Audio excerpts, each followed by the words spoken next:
2029ला बारामतीमधून काँग्रेस निवडणूक लढेल।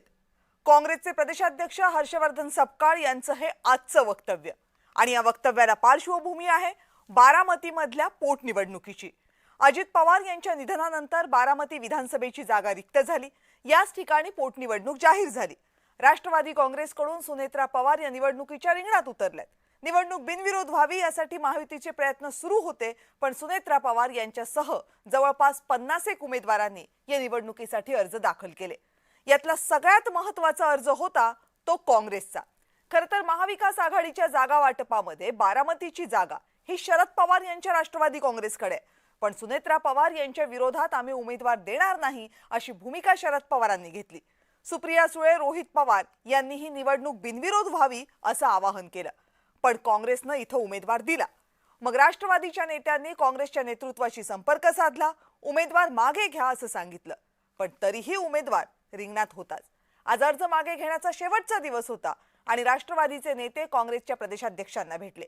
मग देवेंद्र फडणवीसांनीही सपकाळांना फोन केल्याची माहिती समोर आली। अर्ज मागे घ्यायला अगदी कमी वेळ शिल्लक असतानाच काँग्रेसनं आपला उमेदवार मागे घेतला।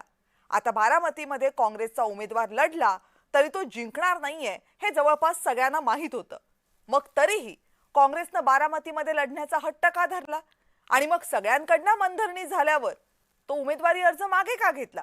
आणि हे सगळं करत असतानाच 2029च्या बारामतीच्या जागेवर काँग्रेसनं क्लेमही केलाय का? आता खरं तर शरद पवार यांचा पक्ष महाविकास आघाडीमध्ये आहे।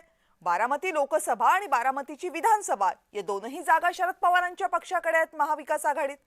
मग काँग्रेसनं हा दावा का केला आणि या सगळ्यामध्ये भाजपचा रोल नेमका काय आहे? या सगळ्या प्रश्नांसंदर्भात बोलूयात, पण त्या अगोदर पाहूयात हा स्पेशल रिपोर्ट।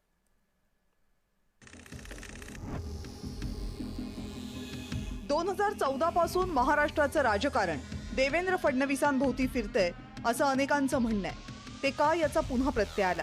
बारामतीच्या पोटनिवडणुकीत काँग्रेसनं आपला उमेदवार मागे घ्यावा अशी विनंती फडणवीसांनी काँग्रेसचे प्रदेशाध्यक्ष हर्षवर्धन सपकाळ यांना केली। त्यानंतर काँग्रेसनं आपला उमेदवार मागे घेतला। हर्षवर्धन सपकाळ यांना विनंती केली होती की बारामतीमध्ये अजितदादांच्या अतिशय दुर्दैवी आणि दुःखद निधनानंतर आता सुनेत्रा वहिनी उभ्या आहेत आणि आपल्या महाराष्ट्राची परंपरा राहिली आहे की अशा वेळी आपण साधारणपणे बिनविरोध निवडणुका करतो। जसं आराराबांच्या निधनानंतर इथे भारतीय जनता पक्षाने आपला उमेदवार उभा केला नव्हता। त्यांना मी विनंती केली, त्यांनी चर्चा करताना मला ते सकारात्मक वाटले।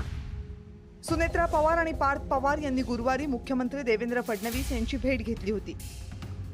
भाजप एका मोठ्या भावाप्रमाणे तुमच्या पाठीशी आहे असं या भेटीमध्ये फडणवीसांनी सांगितलं आणि त्यानंतर फडणवीसांनी त्यांचा शब्द पाळला असं म्हणायला हवं, कारण भाजप आणि काँग्रेस हे राष्ट्रीय स्तरावर कट्टर प्रतिस्पर्धी आहेत। म्हणूनच भाजपच्या मुख्यमंत्र्यांनी काँग्रेसच्या प्रदेशाध्यक्षांना फोन करून विनंती करणं ही निश्चितच लहान बाब नाही। त्यांचा फोन हा आला होता आणि त्यांच्या फोनवर बोलत असताना त्यांनी या निवडणुकीमध्ये आपण एक नेता गमावला आहे आणि त्या अनुषंगानं ही निवडणुकीमध्ये बिनविरोध व्हावी किंवा काँग्रेस पक्षाने निवडणूक कुठेतरी लढू नये अशा प्रकारची विनंती त्यांनी केली। त्यांचा फोन आला होता, मात्र त्यांच्या फोनचा येण्याचा आणि निर्णयाचा कुठेही दुराने संबंध नाही। दुसरी महत्त्वाची बाब म्हणजे फडणवीस आणि अजित पवारांची मैत्री। अजित पवार यांचं अपघाती निधन झाल्यावर माझा सच्चा मित्र गेला अशी भावना फडणवीसांनी बोलून दाखवली होती। अजित पवारांच्या अपघाताच्या दिवशी ते पुरते हादरून गेले होते हे कळत होतं। बारामतीच्या सरकारी रुग्णालयात सुनेत्रा पवारांचं सांत्वन करताना असो किंवा दादांच्या अंत्यसंस्कारादरम्यान असो, फडणवीसांच्या चेहऱ्यावरचं दुःख लपलं नव्हतं।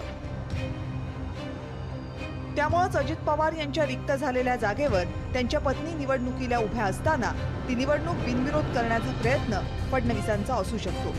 ब्युरो रिपोर्ट, जय महाराष्ट्र।